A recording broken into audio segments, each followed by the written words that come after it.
Today during the Zero Hour in the Assembly, I raised a very pertinent and a very important issue of Odisha. This is pertaining to the law and order situation of the state. Number one, Malkangiri district, which is adjacent to Sukma district of Chhattisgarh, is a left-wing extremist area, and the government of India as well as government of Odisha and Chhattisgarh have sacrificed tremendously to getting the situation into order. Now there is a very peculiar situation in this district.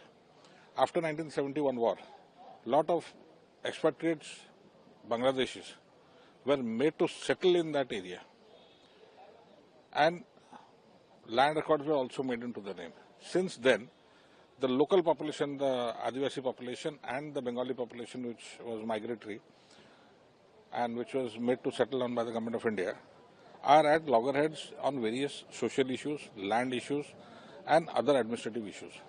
And this position continues in that area for quite long. Now recently there is an occurrence on the 1st of December where a headless body of a lady is found, and a tribal lady, and this thing is brought to the notice of the administration, but the administration keeps quiet. And the agitation grows, the Adivasi villagers get together and they ransack a village, which is again dominated by Bengalis. And about 50 houses and shops were razed. There were a lot of arson and loot and all that in front of the police. Police were quite spectators. Now the question here is, what was the intelligence doing? What was the district police administration doing? Didn't they know that this situation is going to happen? Didn't they know that at present the situation of that particular area, it is a tri-junction of Telangana, Andhra and Chhattisgarh and Odisha. And if this unrest takes place, it will have a law and order effect situation in everywhere. Why was the administration quiet? Why was the Odisha police quiet? Why didn't the administration take the right action then, when they knew this thing has happened?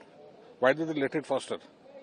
And similar cases you will see in Sundargarh, Rajgangpur also, where a girl was harassed and she was like manhandled, beaten up. Yesterday she lost her life. And government is quiet. Why? And in 1.5 years of the new government, BJP government coming into Odisha, there have been n number of cases against women.